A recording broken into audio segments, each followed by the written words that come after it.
can ask a question where you are requested or they want you to write IDZ in full, which refers to industrial development zone. All right, so how to explain or how to define IDZ? They are saying here an industrial zone that has been identified especially for export-driven industries. So basically, what the government does is to demarcate areas, and these areas are strictly or they are purposely for industrial development. For example, if we can illustrate it here, this could be a demarcated zone, and they say this would be an industrial estate, meaning that in this area, the government is going to attract different industries that can locate, that can come to this area and establish various industries. But remember, all these industries, for example, this could be like for automotive industries, this could be, let's say, for steel, this could be for textile, this could be, let's say, for juice making industries, this could be, let's say, for footwear, this could be among others. So what the government does is to demarcate an area, and they're going to refer to this area as an industrial estate or an industrial zone, purposely for construction of industries. But remember, with the IDZ, the aim of all these industries is to support exports. As you can see here, an industrial zone that has been identified especially for export-driven industries. At time, we can as well define it as industrial estate, an industrial estate, close to major transport,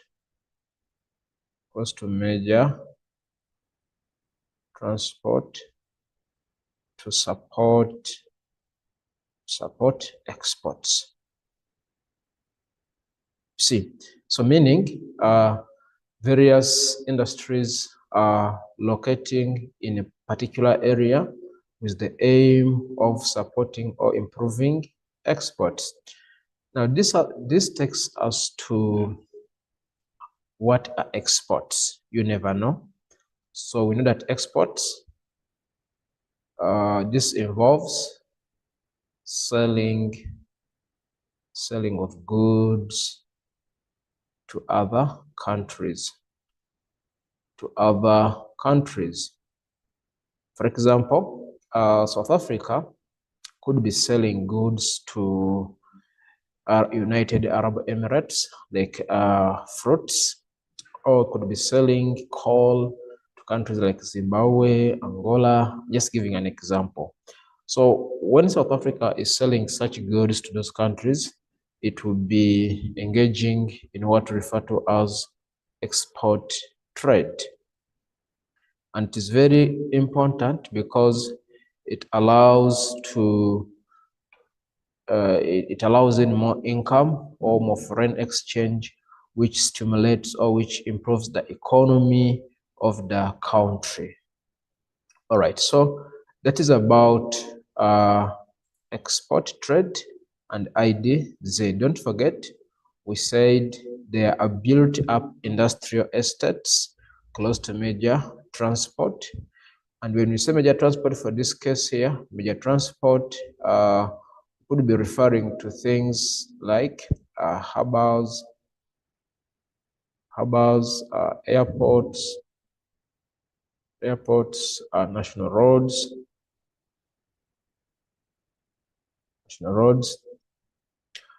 rails, because when these industries are built close to this major transport, it means it allows or it makes it easier for industries in these particular place to have access to international market, because that is the only way how export trade is going to be improved, by having access to major roads that can link or that can connect industries to foreign markets. All right, we proceed. Now we look at another concept, which is spatial development initiatives, which is abbreviated as SDI. Remember, these are very common questions in our exams, for example, in the trials and as well in the final exam. So SDI, you could as well ask you to write it in full, which stands for Spatial Development Initiative. And how they define it here, for example,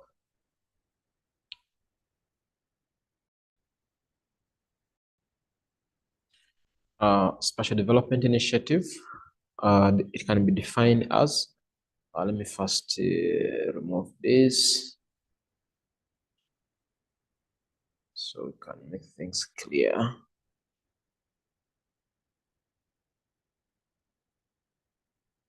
All right. Okay. So we say it refers to areas that have been identified in South Africa as having the potential for economic growth.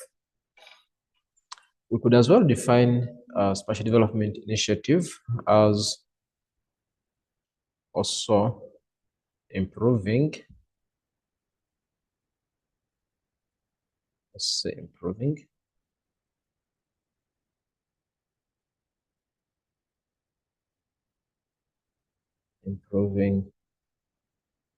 transport infrastructure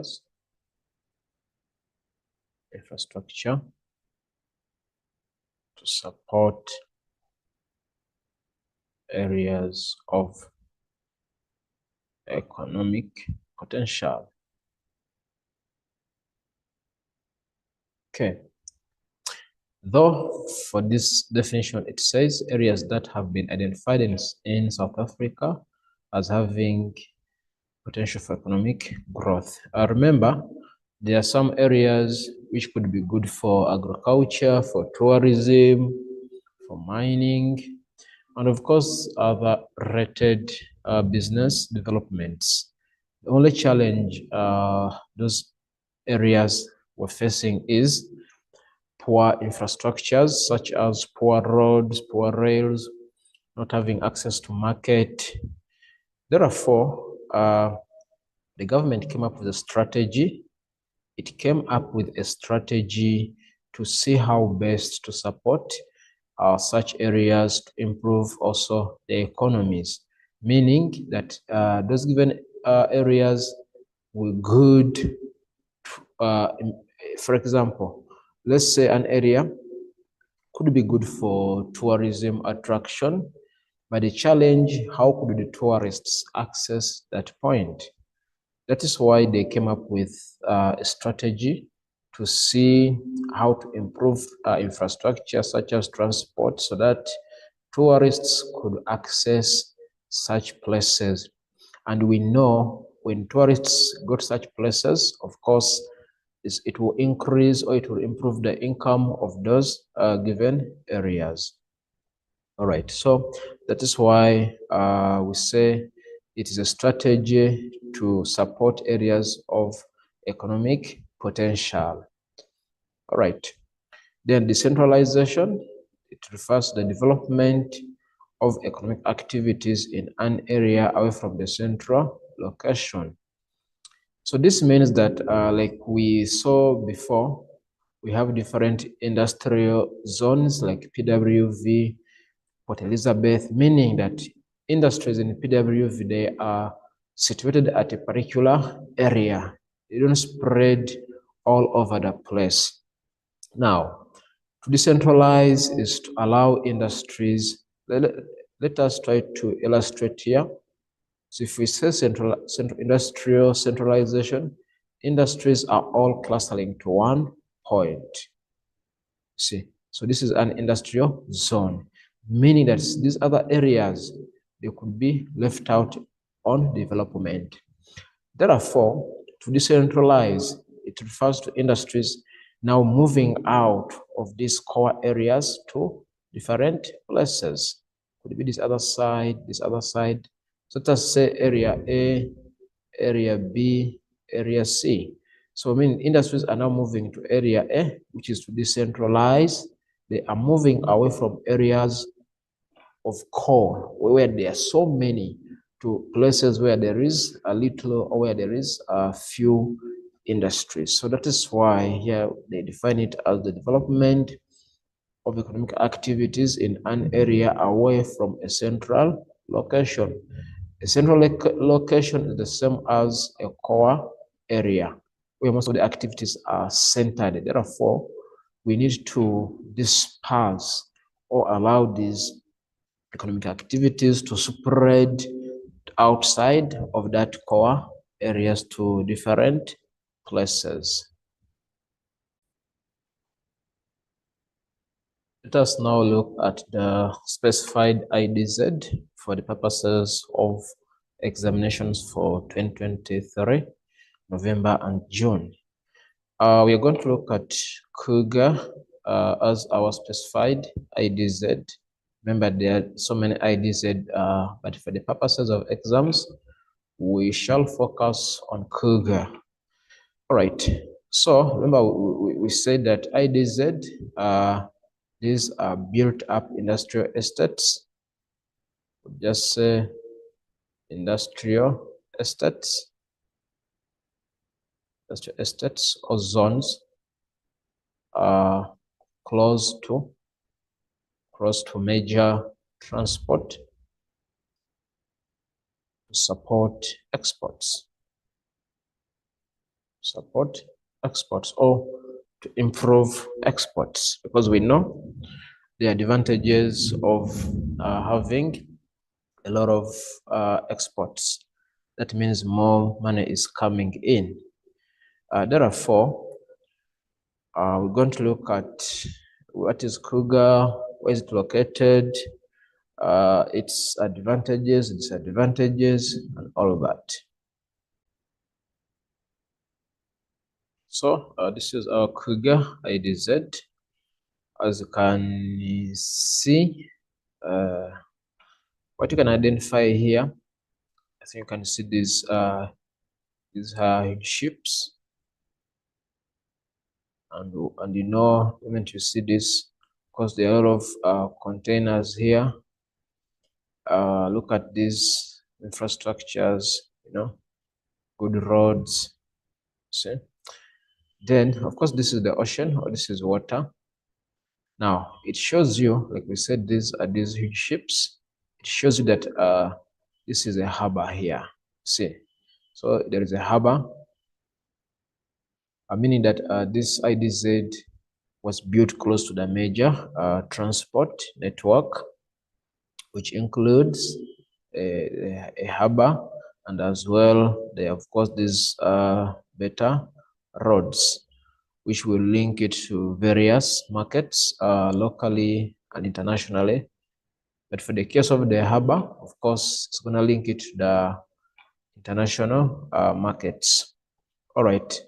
If you check down here, they say that Kruger, the largest IDZ in South Africa. Now, when they say largest, it means it has a lot of industries, or many industries, and as well, it has improved infrastructures or large square miles, and it is situated in the Eastern Cape Province, Nelson Mandela Bay, a metropolitan. Please take note of that, because they can as well ask you in which province is Kruger IDZ situated or located. So let's look at the aims of the location of the Kruger development, Kruger IDZ, to find out why is it situated in that area. Right.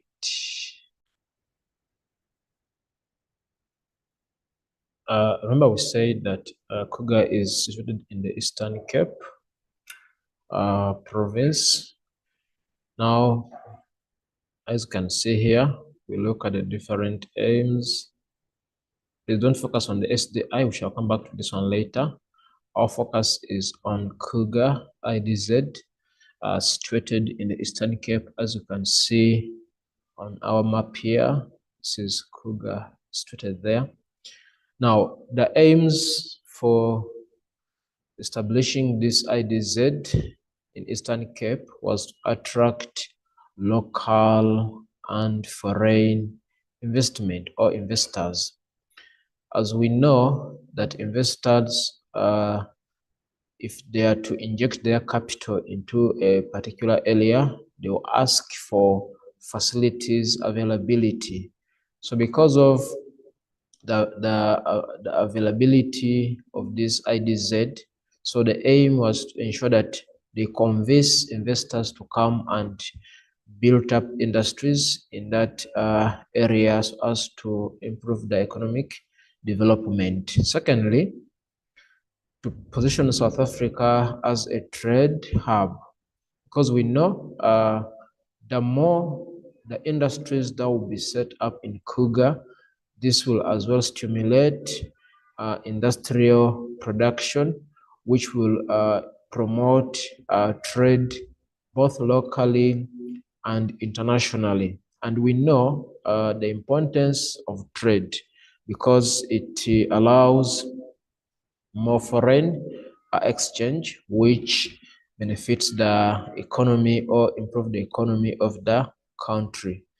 Another reason for establishing this Kruger IDZ was to create secure jobs, meaning the more the industries situated in IDZ, this means more jobs for local people who could be employed as skilled and as well unskilled workers. Number 4, to develop the economic potential of underdeveloped areas.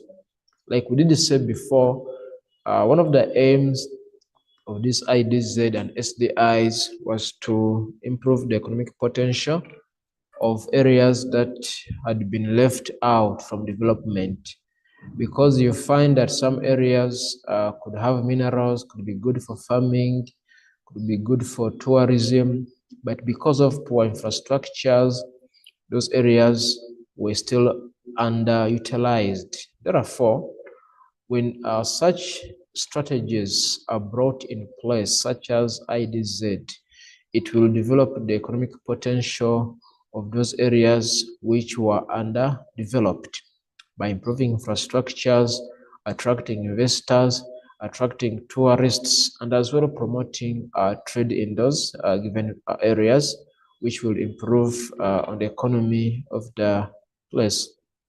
Another aim is to improve infrastructure, because we know if the government is to set up this IDZ, as well it has to look at infrastructures such as roads, rails, airports, electricity, etc. So this as well was one of the aim of the Kruger IDZ, is to improve infrastructure and to encourage manufacturing in those areas.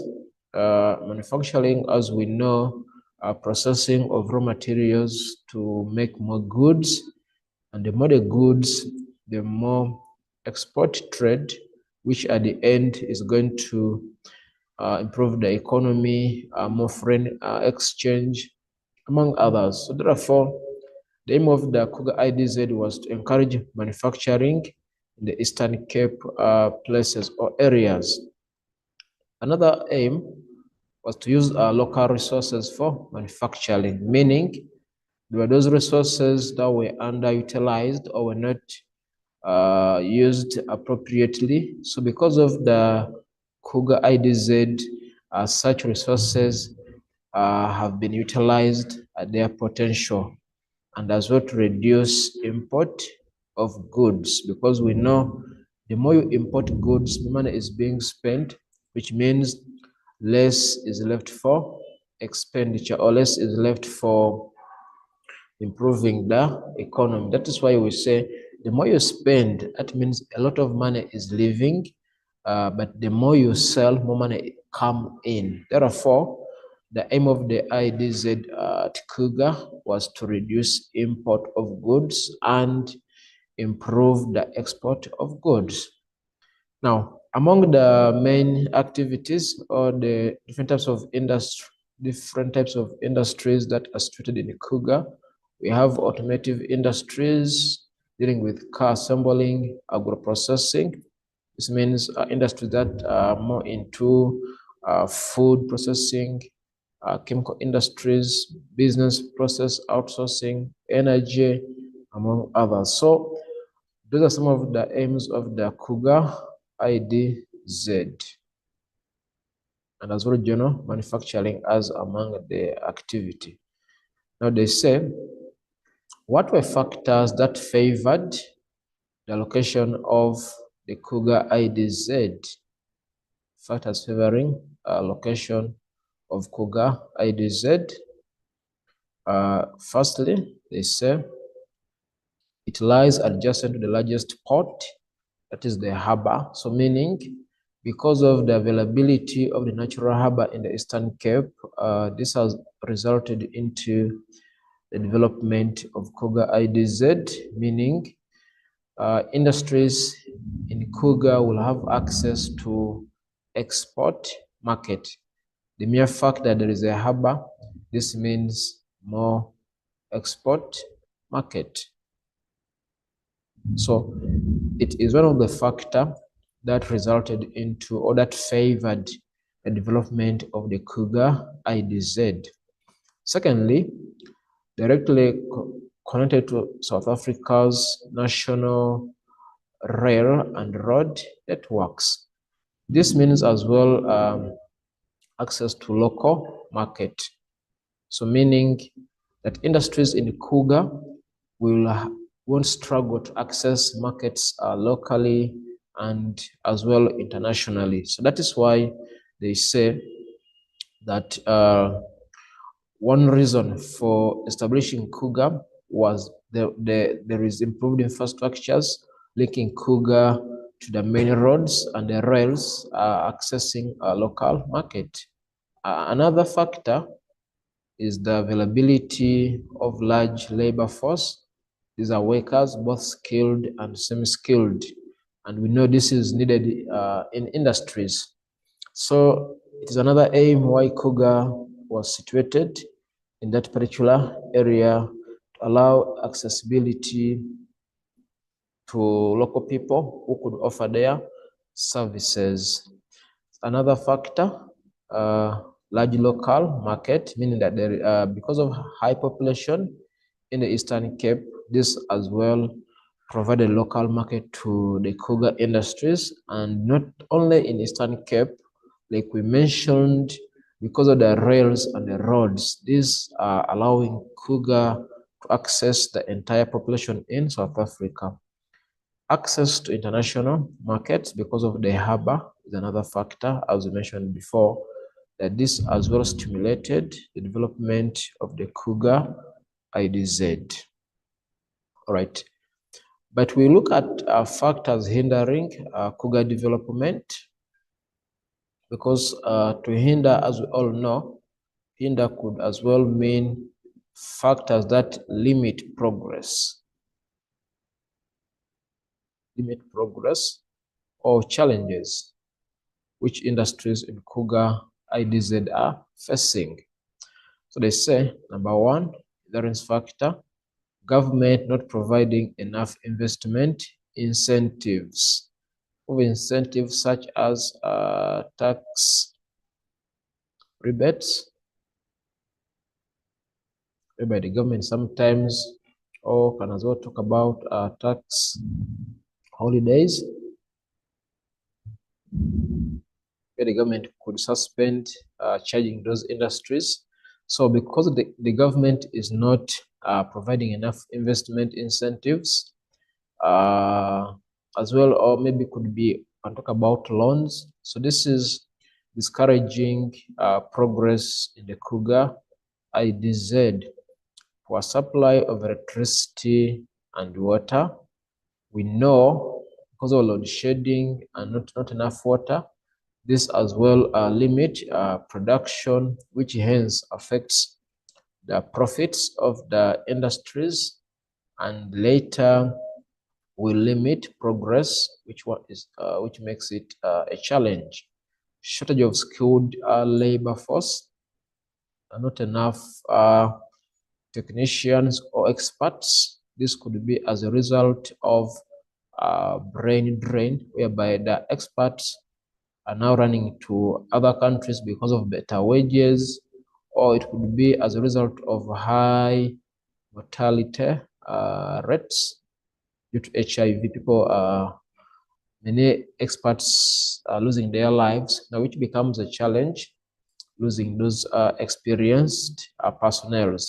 Therefore, that's why we say it will be a challenge to the IDZ in Kruger. Now, we look at the economic and social benefits. Here they say both local and national level. So we look at it as being advantageous to the local people in the Eastern Cape. The national, look at the entire South Africa. So we say among the benefits of the Kruger IDZ is that it has resulted in economic development of the local and the national. When we talk about economic development, meaning more money comes in, which is developing the economies of Eastern Cape and as well the entire country. We look at a lot of money coming in the form of foreign exchange.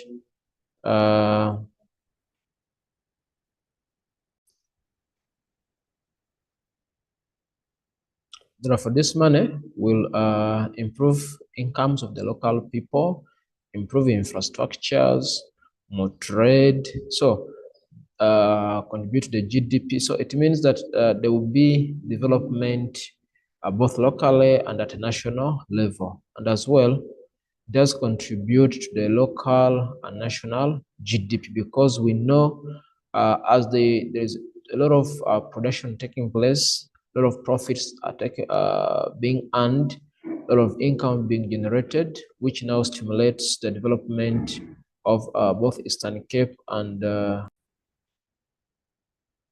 another benefit, infrastructure development, like we mentioned, could be a lot of industries being set up, a lot of roads, improvement in airports, improvement in roads, the rails, more businesses are being set up, more electricity supply improvement, you know. So all this is as a result of the Kruger IDZ, meaning the more there is production, more money is being earned, which will improve on the infrastructures in that area. And as well, it creates employment, because we know when people are being employed in those industries are both skilled and unskilled. Another point, improvement in the quality of life of communities. As we know, people that are working in those industries, they'll be earning money, which will improve on their life standards or lifestyle, such as being able to meet their basic needs, like medication, food, security, fees for their children, etc. Skilling and reskilling people through education and training programs. As well, this is another social benefit, which whereby people have been given bursaries, been given programs where they are being trained to acquire more skills so that they could be employed in these industries. Development of the local social services like schools, healthcare, and etc. So these are some of the social and economic benefits of the Kruger IDZ.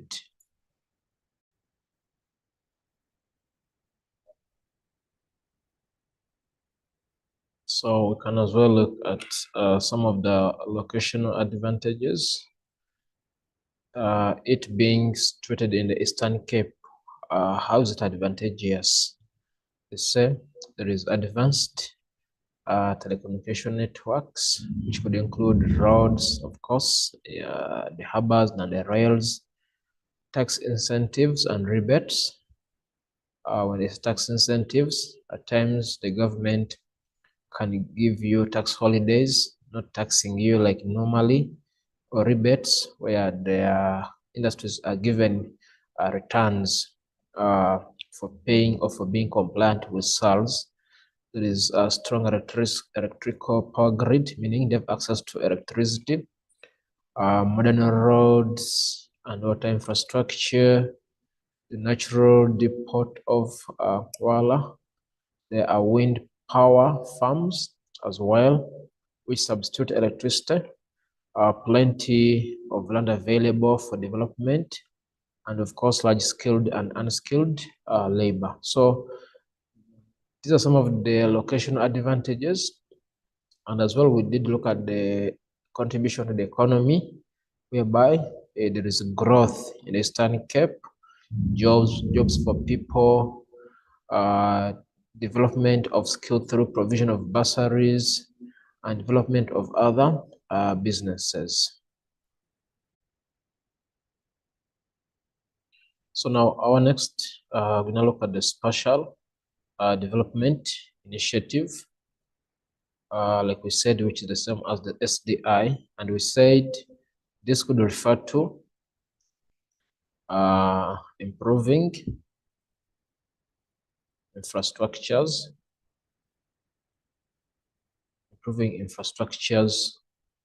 to support areas of economic potential. Like I said, there could be areas which are underdeveloped because of poor infrastructures.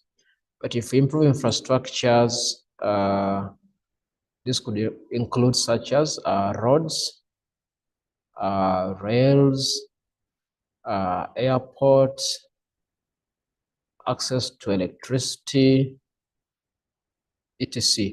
So this could, of course, attract investors in those underdeveloped areas, which at the end will stimulate economic development. Or we could as well define SDI as improving transport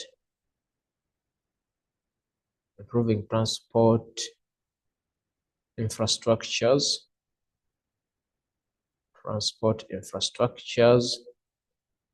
to link IDZ to major markets. Okay, so that could be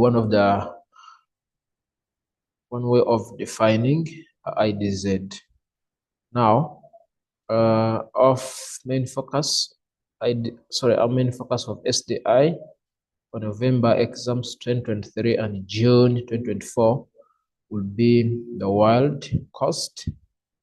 This one here, because there are so many of these SDI. This is the world cost situated in the Eastern Cape Province. Okay.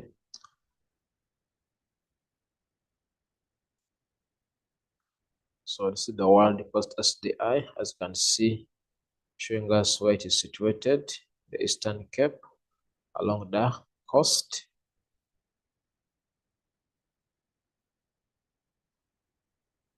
So they said the world cost SDI,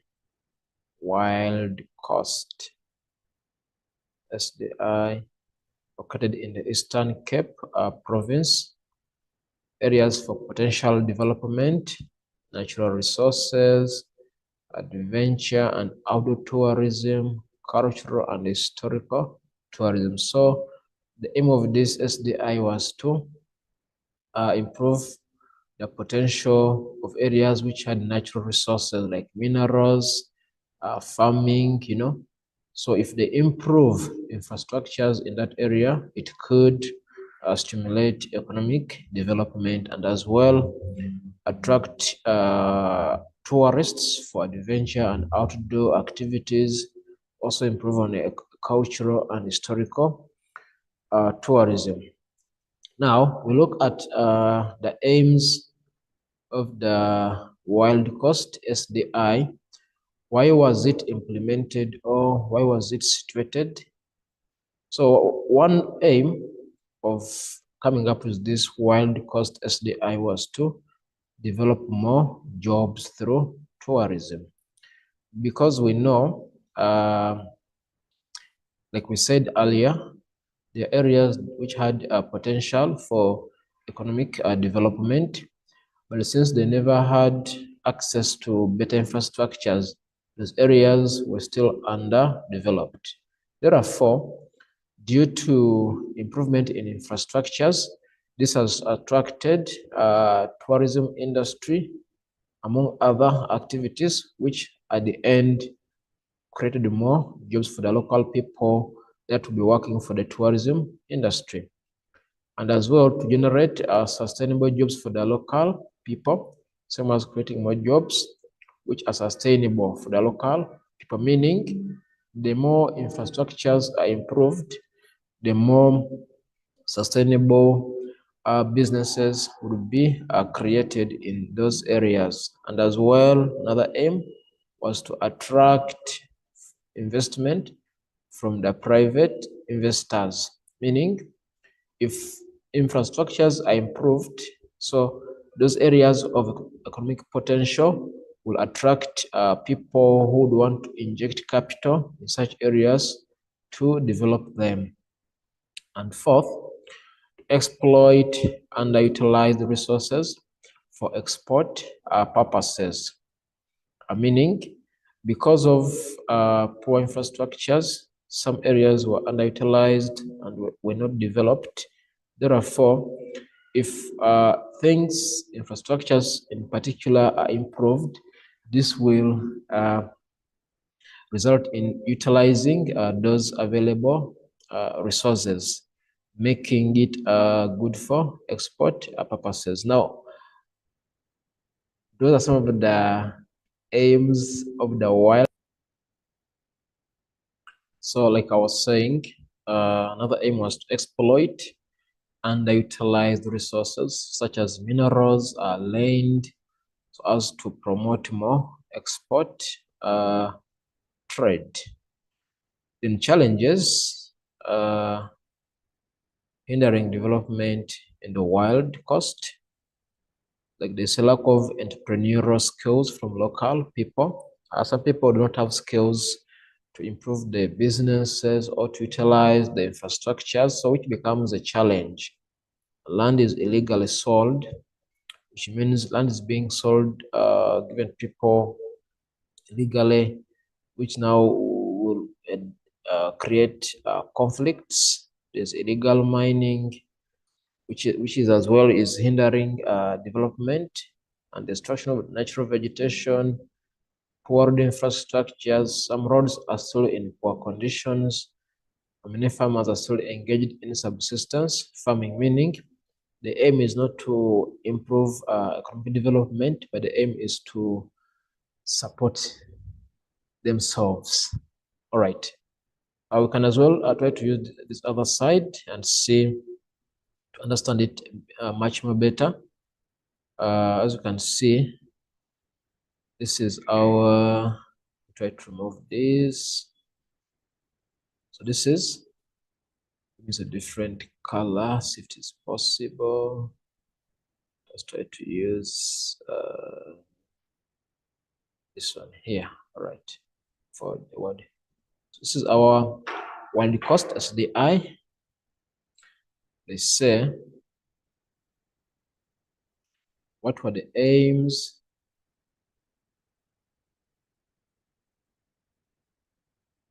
The aims as to generate sustainable economic growth and development. So the Wild Coast was established in the Eastern Cape to generate sustainable economy and development, create long-term employment, encourage investment in community-based tourism.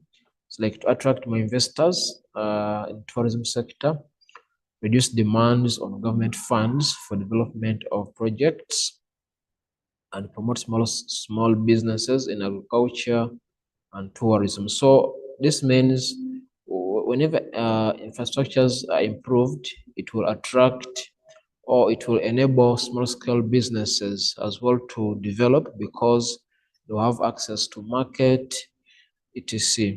Then the main activities, they say it is agriculture and tourism at the world cost. Then if you look at factors favoring development of the world coast, they say attractive geographical location, which means many tourists will be interested in that area and unique natural resources and environment.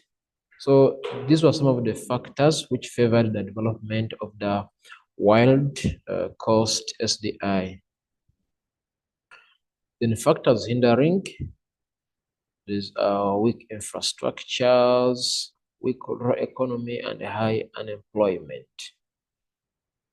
But the general economic and social benefits, they say, generates economic growth, meaning there is development in businesses, small-scale businesses, and large-scale businesses. More employment, more jobs are being created. Small-scale businesses are as well growing. Like we mentioned before, they have access to market. Upgrades local infrastructure, meaning local roads are being improved, which are linking to the national roads or to the main roads, electricity provision, among other infrastructures. Develop community projects, and the earning potential increases, meaning people's income will increase as a result of more economic growth and development. Buying power of locals as well does increase, or there's multiplier effect. An improvement in the quality life of people, meaning they have income, they have jobs, so their living styles as well will improve. And skills development, where some people are being given or offered bursaries, which improves on their skills development, and also more infrastructures and improvement in services and facilities.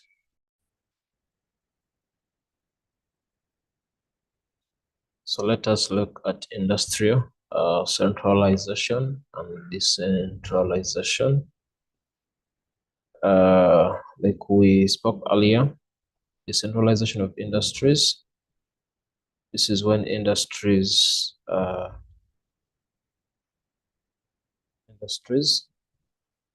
move away from the core regions to the other areas. So that is decentralization, meaning like we saw industries could cluster in one particular area because of the given factors. So to decentralize is like those industries now, they are dispersing away. For example, if I can illustrate it here, this could be a core area and we have a variety of industries in this particular point, meaning now this industry, they need to start to move away and they could locate to point B, move to point B, point C, point D, point E, point F, so X, W. So you could see, so by doing this, we refer to it as industries and businesses decentralizing or moving away from the core areas to other places. Industrial centralization. Now, with centralization, where industries move to one core area, they move to one core area. It's like they cluster in one region. So this could be a centralization. Remember, with decentralization, they move away from the core areas. Then to centralize, like all industries now are moving to one given area.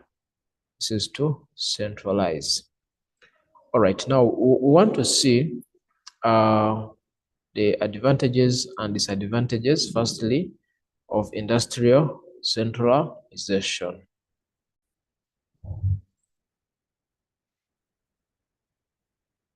So reasons why decentralization must occur.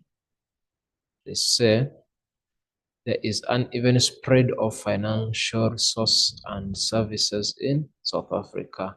So instead of industries clustering to one area, so it is emphasized that these industries need now to spread to various areas, and as well, job opportunities are not evenly spread within the country.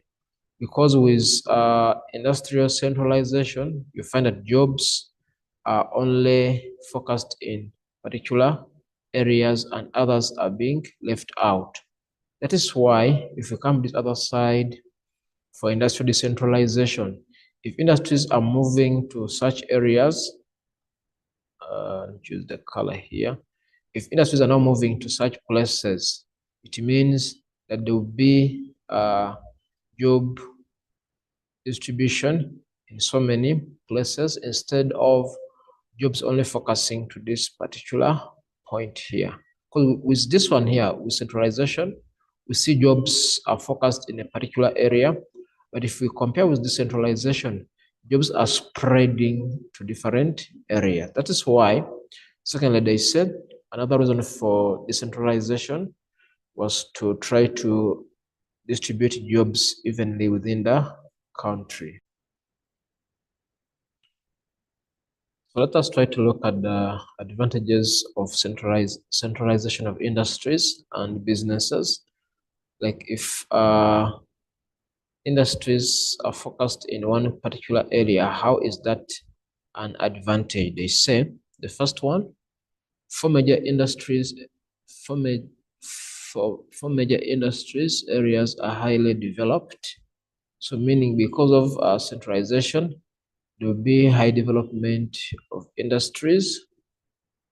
And secondly, there's a multiplier effect when similar industries are clustered, meaning a lot of goods are being produced, resulting into high demand and as well high expenditure. People are having more jobs, also increasing their incomes, which results into more demand for goods. Also, good infrastructure and communication is being promoted when industries are clustered in a particular area. So meaning that that area, they'll develop better infrastructures and as well good labor market. So industries won't struggle to look for workers because they know if they're within a given area, many people would cluster in that particular place, resulting into high job creation. The disadvantages, rural areas and outlying areas remain underdeveloped because, like we mentioned, if industries are only focusing to this given area here, it means that the surrounding rural areas will be left underdeveloped. And they say housing shortage in core regions because of industries centralizing, time reaches and there is shortage of accommodation for the workers due to high population or due to high number of people that are clustering to that given area. Talk about rural towns decline because now there is no more active youth and as well no more active businesses. Most of the businesses are situated in the core areas, meaning that rural economies will drop. There are no customers, no businesses, which affects the economy, and high levels of pollution and environmental degradation in the core areas. So we know that the more the industries, the more the pollution, which will affect the environment negatively. Then, if you look at industrial decentralization, reasons for decentralization here, they say decentralization may be required by government to stimulate growth in outlying areas. Like we did mention here, when industry is decentralized, it means it is going to as well develop these areas here than before, because before these industries, so these areas were underdeveloped. But because of decentralization, it will stimulate the economic growth of these outlying areas other than focusing in a particular place. Another reason, there will be depletion of resources, meaning in such areas, resources might be finished or might no longer be enough to accommodate the industries. That is why some industries try to move away to other areas which could have maybe more resources. And third, they need to reduce transport costs by going closer to the market. So that's why most industries have now decentralized to look for customers or to move close to the customers to avoid on the transport costs and the product no longer in demand. So some move away because they no longer have a lot of customers. What could be the effects of decentralization of industries? They say job losses may occur when companies close down where they left. Remember, now if companies are moving away from the core area, for example, at A, if they are moving away, it means they are closing, definitely moving to other places, meaning they say jobs in these areas are going to be lost. I think we saw this like for example during COVID, where most companies closed down, which resulted in too many people being jobless, and as well more employment opportunities where these companies relocate. If they move away from area A and relocate to area B, it means now will be more jobs for the local people in such areas. Outlying rural areas will benefit from improved infrastructures, which becomes now an advantage. So that is about industrial centralization and decentralization. Let's look at the tertiary economic sector, key concepts.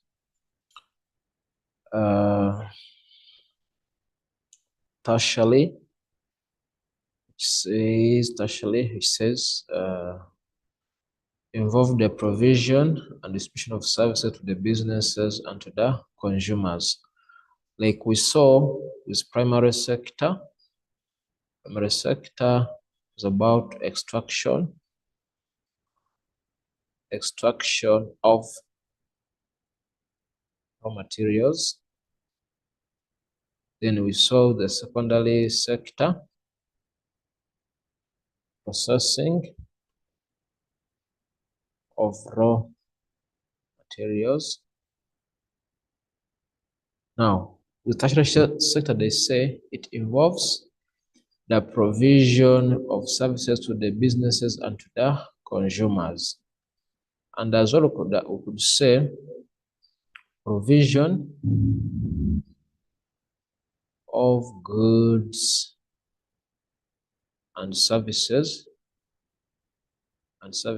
to the consumers. So this is with the tertiary sector. So there is provision of goods and services, meaning the primary sector, secondary sector, and tertiary sector, they are interlinked, meaning raw materials move from the primary to the industries, they are processed into goods, then goods are going to be taken to the tertiary sector, where they will be provided to the consumers. So that is why tertiary sector involves the provision of and distribution of services. And we spoke about the difference between a good and the services. We said the goods are tangible and services are intangible.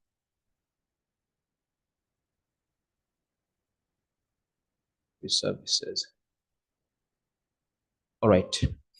Then we as well another concept, which is centralization, and we saw more about this, which means over concentration of activities in a few core industrial areas, meaning that industries are more clustered in PWV in Gauteng, Durban Pine Town, it is in KwaZulu-Natal, Port Elizabeth, and the Southwestern Cape.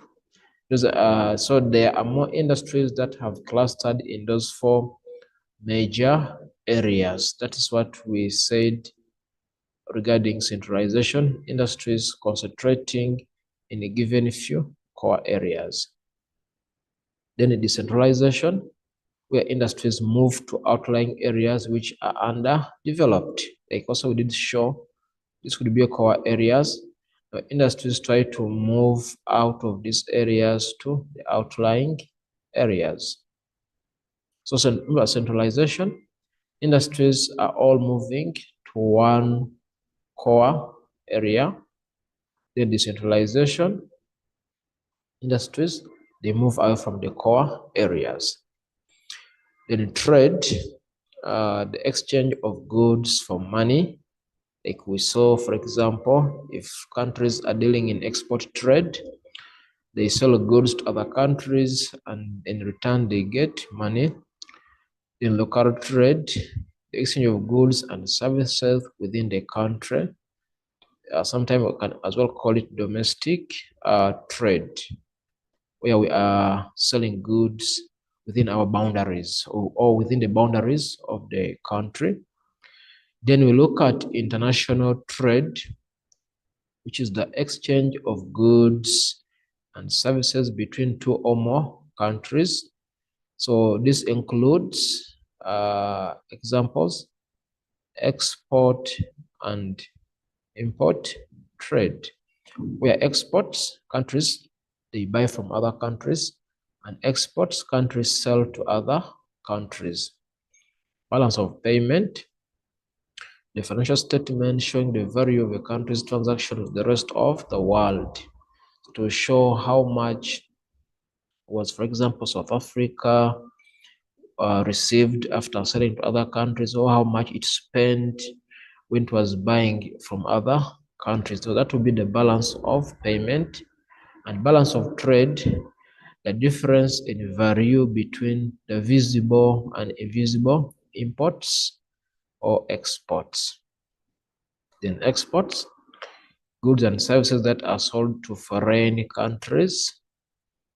Then favorable trade balance occurs when exports are greater than imports.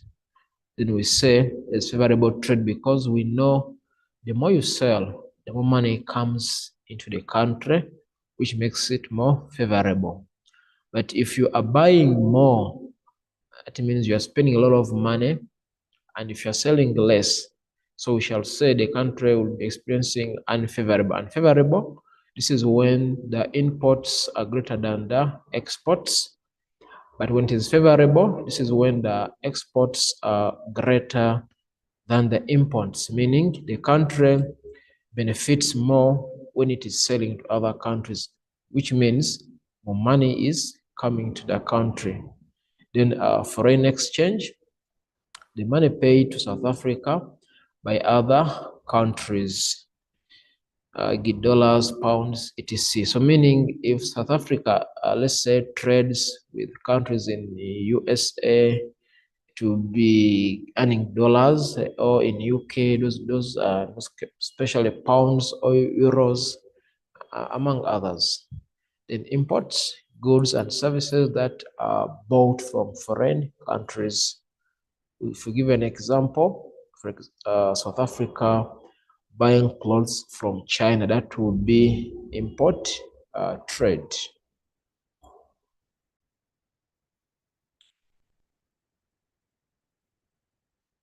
Our next is informal sector. Like all along, we have been looking at the formal sector. And formal sector, as we know, these are registered businesses which contribute to the GDP and as well to the economy positively. If you look at the informal sector concept, it says the unregistered and the unregulated sector of the economy, meaning we're looking at businesses that are not registered by SARS and they don't contribute directly to the economy of the country. That is why we're going to say they are unregistered and unregulated, meaning their incomes, the costs, supplies are not regulated by the government. So they do things their own way. Now, let us try to look at the characteristics of the informal sector. What is it made of?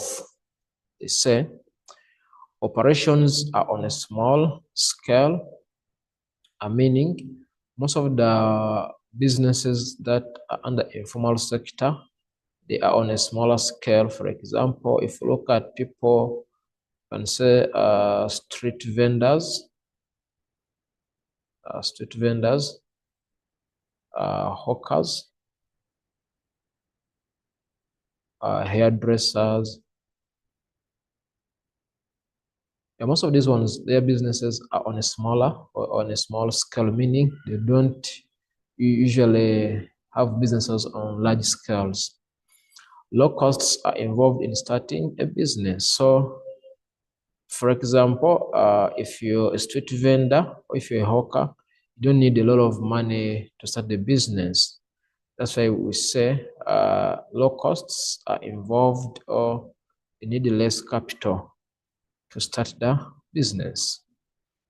Low use of technology, but labor intensive. They don't use much of technology, but then at times they inject a little bit of more capital, or meaning you need more workers in that particular field. No access to credit facilities from financial institutions. So this becomes a challenge to the informal businesses, whereby you don't have access to financial institutions such as loans, because of these financial institutions are scared to lend money to these informal businesses due to security reasons. So it becomes a disadvantage to the informal businesses, usually owned by families. So since they're on a smaller scale, you may find a family owning a small business. So it goes on like that. They do not pay any income, or they do not pay any income tax, like we mentioned. They're not registered by SARS, so they don't contribute positively to the GDP or to the economy. They are as a result of unemployment and poverty, meaning that most people are into informal businesses because they fail to get formal jobs, and also they're into poverty. So this forces them to start these small businesses as a way of surviving. Now we look at reasons for high informal sector in South Africa. Why are many businesses are into this informal sector? Or why do we have so many informal businesses in South Africa? Number one, they don't pay taxes. So because they know they're not contributing to SARS, because we know formal businesses, they have to pay a percentage to SARS because of their businesses. But for informal businesses, that's why it is on a rise, because at the end, they're not being pressurized by the government to contribute to SARS. They form as a result of unemployment. So meaning that many people in South Africa don't have jobs, Therefore, they go into informal businesses as a way to start up something as to survive.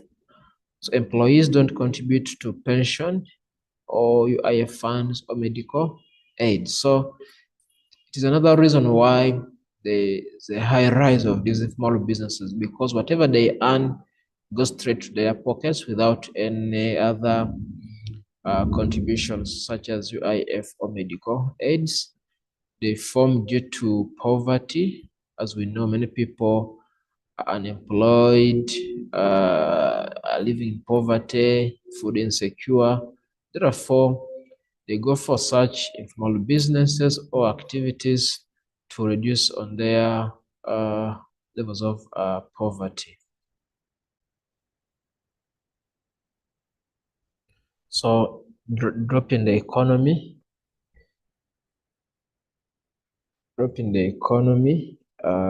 as well resulted in high rise of informal businesses in South Africa, meaning that the economy is no longer able to support growth. Therefore, people have resorted in starting their own ways of surviving by coming up with informal businesses. Others, they lack formal skills. That is why they engage into these informal businesses, because majority of them do not require formal skills. Because we know, if you look at formal skills like medicine, law, engineering, where you need to go formal training to acquire skills. However, informal businesses such as street vendors, hawkers, hairdressers, they don't need too much of the formal skills to operate such businesses. That is why there is a high rise in such.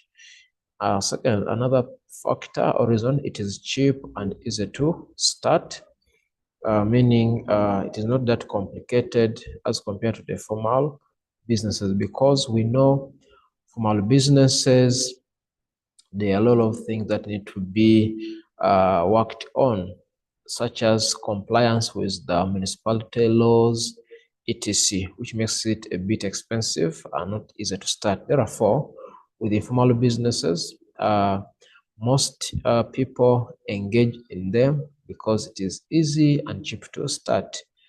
Mechanization in farming causes many people to lose their jobs, because we know mechanization, where tractors or machines are replacing people, meaning majority do no longer have jobs, which means they have to find other means of surviving. That is why they resort into starting their own businesses. And another reason, formal businesses subcontracting for businesses that they can evade taxes. So another reason, and immigrants who do not have work permits as well resort into these businesses to survive, because with small businesses, like we mentioned before, it will require them to have a variety or to be compliant with the immigration laws. All right. Now look at challenges facing South Africa's informal sector, where they say one, lack of support from the local government. So in this case, the informal business do not get support from the local government. This could be as a result of not them being registered or not known. It's like they're in the shadow kind of market. Therefore, they don't get support from the local government to boost them or to improve on their capital, which at the end becomes a challenge. Secondly, another challenge, irregular and low income, meaning this month you might be selling your magwinyas and you end up getting, let's say, 600 rands per week. Then next week it becomes a challenge and you sell the fat cooks and maybe you get 200 rands. So there's no stability in the income. That's why we say the income is irregular and low. Then limited access to financial assistance, like we mentioned earlier. So this becomes a challenge because majority of informal traders won't have access to financial assistance such as loans. Because we know these financial assistance requirements, they'll ask for securities, So because these businesses are not registered, so the financial lenders are scared to offer loans to such. Lack of education. Majority of these informal traders don't have education, meaning they don't have required skills like to boost their businesses, and the lack of storage facilities. Like we mentioned, they move from one place to another. So they don't have permanent storage facilities where they could keep their items or goods to be in good conditions. Yeah, these are some of, as well, we can mention about the weather conditions. E.g., at times could be rain, coldness, and heat. It is too hot. So also this becomes another challenge as well. Could say they are harassed by municipality,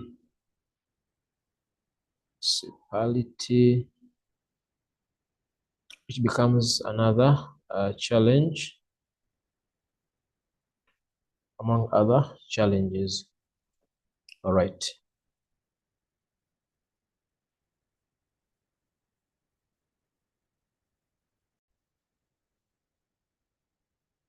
The importance or the role of the informal sector in the economy. One, provided critical or much needed employment for the poverty-stricken. So like we said, because of the informal businesses, many people are able to employ themselves or start up something, which at the end will reduce on their poverty levels, improve their quality of life, because we know at least they are able to earn an income, meaning they're able to afford some of their basic needs, meaning they'll be able to improve on their life, reduces crime among us, the unemployed, because we know one of the major causes of crime is unemployment, where people don't have jobs, then they resort to crimes such as robbery, hijacking, etc. Therefore, if there are these informal businesses where people can start on their own, it means it reduces on the levels of crime within the country and contributes to the country's economy, whereby people are being employed, and income, etc. And informal traders support formal trading, where they get goods from the formal sector, because we know, like nowadays I see a lot of people selling chicken livers, chicken feet by the roads, meaning that at the end they are buying that from those formal shops. Even hairdressers, they buy from formal shops, and at the end sell them as informal businesses. So it somehow they are supporting the formal businesses of more trading, encourages entrepreneurship amongst communities. As we know, this is people are able to start their own businesses. So those are some of the importance of the informal sector. Then we look at the strategies for strengthening the informal sector, because we know, despite not being unregistered and regulated by the government, but now they need to be strengthened, because we have seen one of the importance of this informal sector: creating jobs, reducing poverty, reducing crime, etc.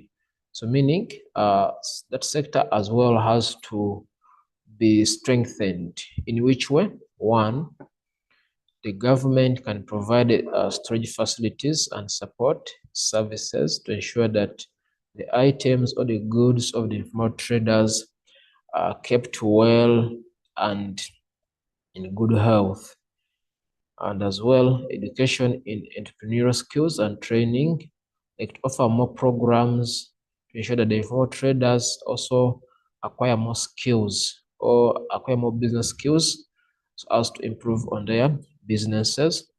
Provide financial support to the informal assessment because we saw the challenge that they faced. They never had access to financial support such as loans. So if a government is able to come up with a strategy on how best to support these informal traders, this will boost their income and as well improve on their informal businesses. Allocation of a site and services for informal sector, because one challenge they faced was they didn't have permanent working premises, meaning that at the end they will be working all over in the sun the whole day, in the rain, the coldness. If the government is able to allocate a site where they could do their activities, that would be a boost, because that means they will be stationed in a particular place where customers will as well develop confidence in their in these informal traders. Registration of the informal sector, I think this could be another boost. If they are registered, that means they as well will be able to get more support from the municipality or from the local government. And partnership must be created between the informal traders and the formal businesses. So those are some of the strategies that can be implemented to support the informal. Good evening. So today we shall be looking at questions based more on economic geography, that is paper 2. All right, so question 1.1 says, refer to the table below based on economic activities. Choose the answer. All right, so let's go through the table below. As you can see,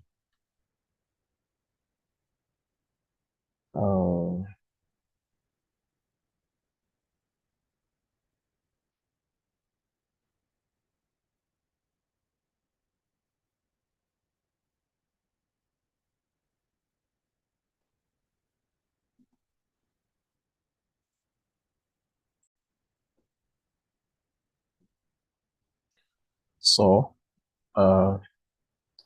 this is our figure below. As you can see here, they talk about the gross domestic product here in billion rands. The year is 2022, the year 2021.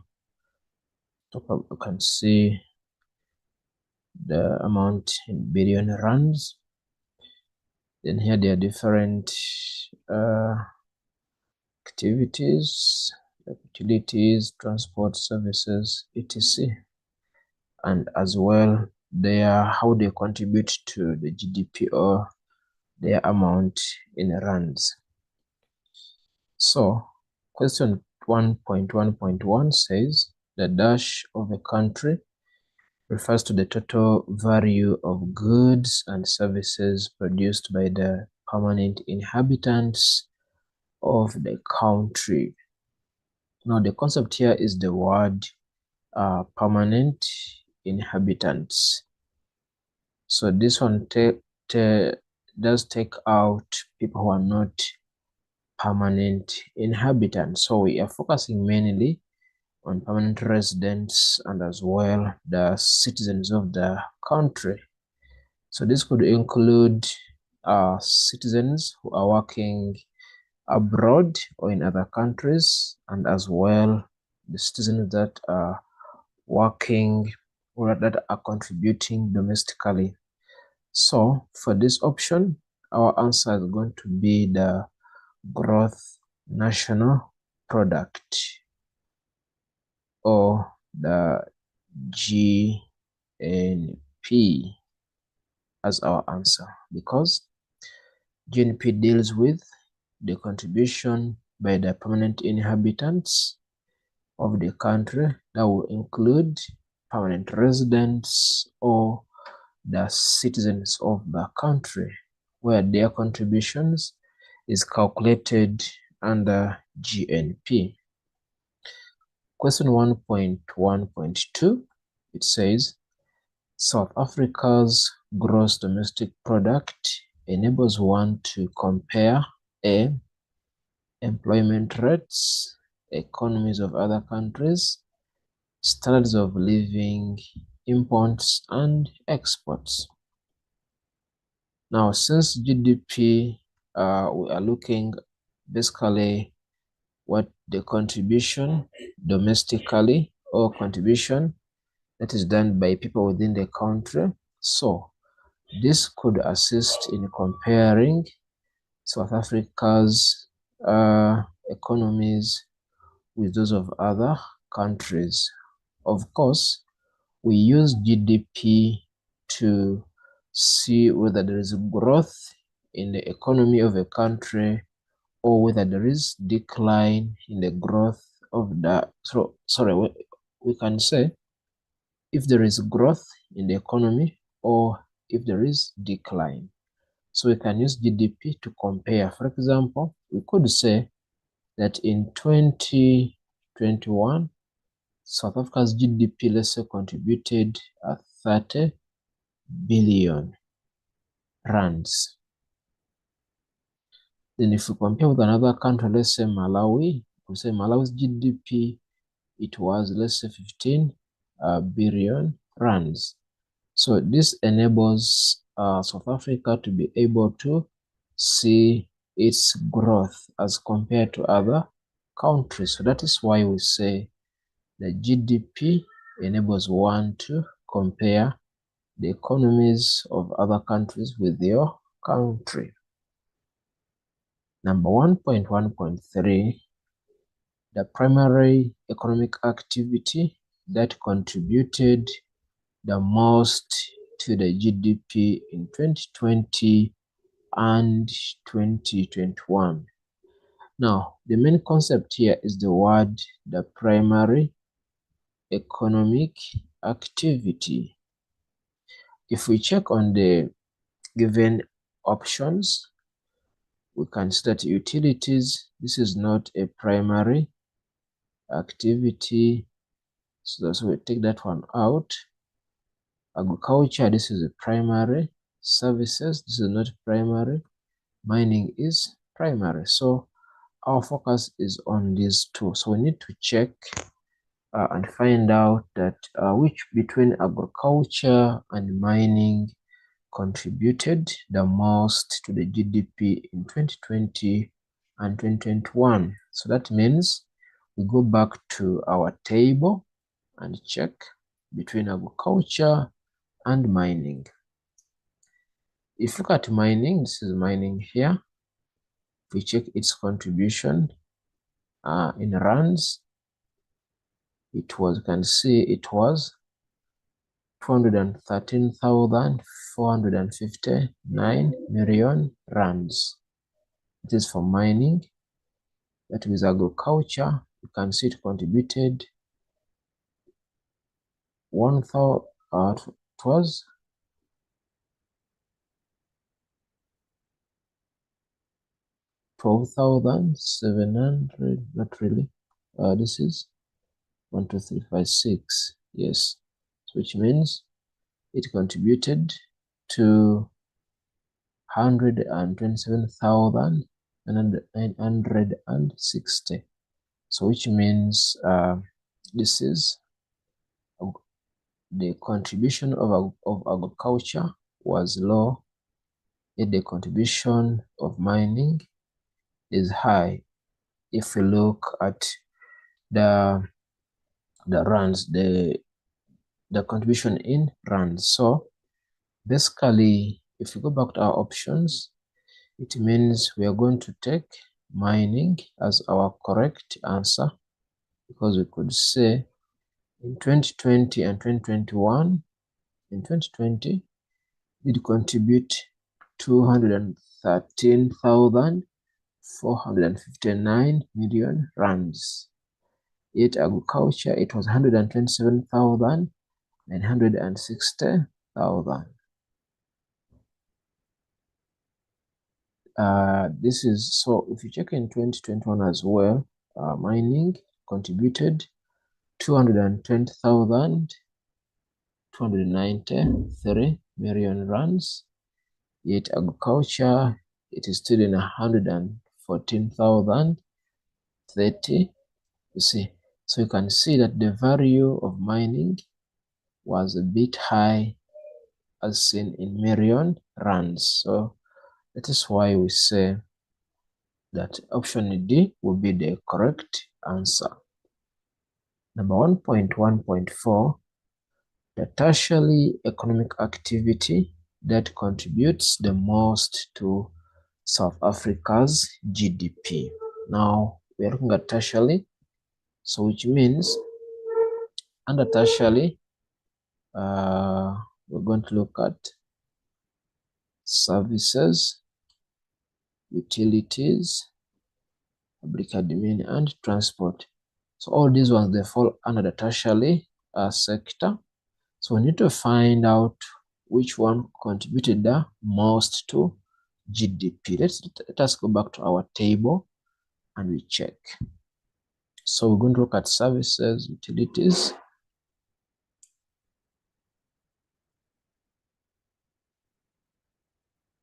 Okay, so we said we're going to focus on utilities, services, transport, and public admin. So we need to check which one did contribute the most. If we start with the utilities, you can see the contribution is in 100,789 million rands. Transport is a bit higher, 3,442. Then with services, and so the services are in millions already. In public admin is low, which means if you compare, the services are way higher in value as compared to the other tertiary activities. So which means our answer is going to be the services.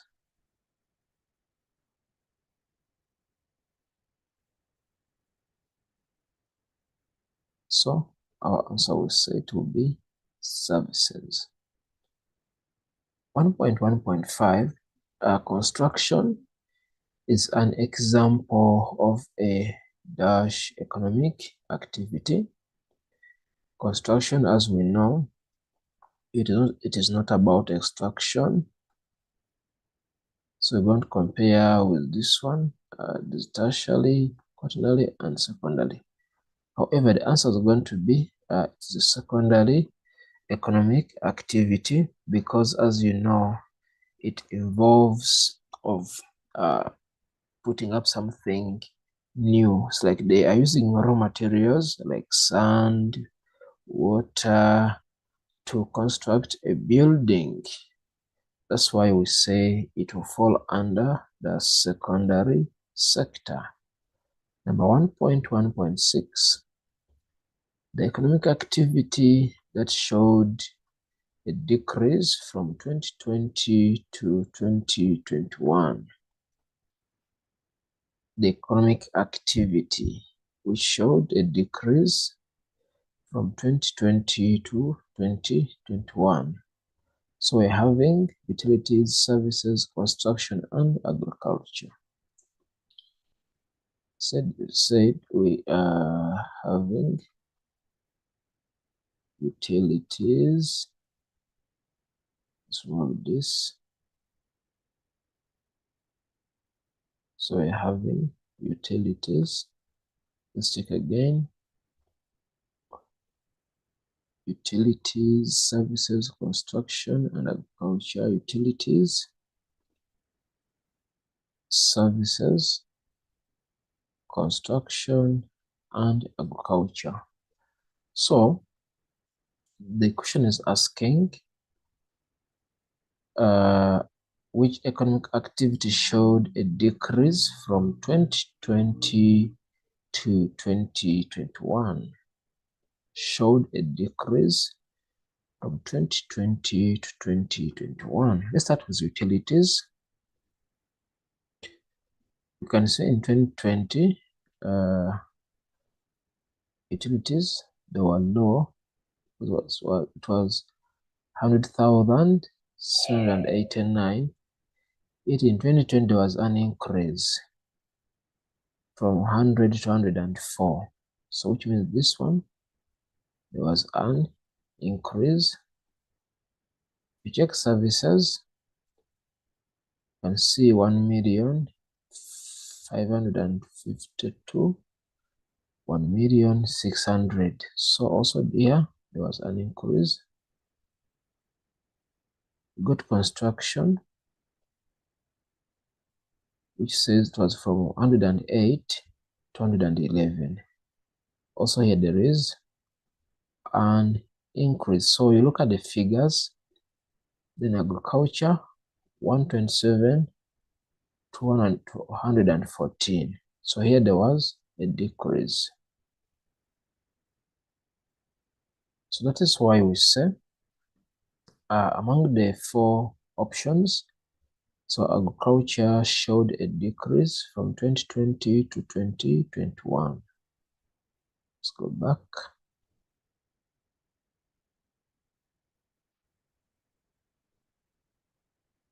So this means our option is going to be D. Number 7, the economic activity that contributed the most to the secondary sector. Once again, the economic activity that contributed the most to the secondary sector in the year 2021. Okay. Let's go check again. So we'll look at activities that falls under secondary. Firstly, we have construction and we have manufacturing. Because we know services falls under tertiary, and as well utilities falls under tertiary. So our focus will be on these two to find out which one did contribute the most to the secondary sector. So we're going to compare between construction and manufacturing.